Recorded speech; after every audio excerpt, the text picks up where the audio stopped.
There's a constitutional amendment that says the government can't restrict your speech, but there's no constitutional amendment that says the government can't debank you, right? And so if they can't do the one thing, they do the other thing, and then they don't have to debank you. They just have to put pressure on the private company banks to do it.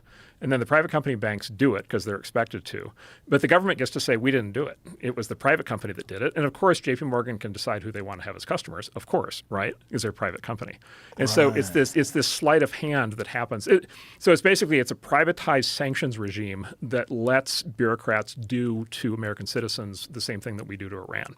Whoa. Just kick you out of the financial system. And so this has been happening to all the crypto entrepreneurs in the last 4 years. This has been happening to a lot of the fintech entrepreneurs, anybody trying to start any kind of new banking service, because they're trying to protect the big banks. And then this has been happening, by the way, also in legal fields of economic activity that they don't like. And so a lot of this started about 15 years ago with this thing called Operation Choke Point, where they decided to, as marijuana started to become legal, as prostitution started to become legal, and then guns, which there's always a fight about. Under the Obama administration, they started to debank legal marijuana businesses, escort businesses, and then gun shops, just like your gun manufacturers, and just like you're done, you're out of the banking system.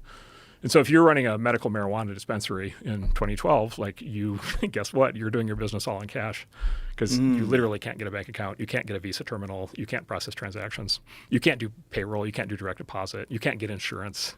Like none of that stuff you've been sanctioned, right? None of that stuff is available. And then this administration extended that concept to apply it to tech founders, crypto founders, and then just generally political opponents.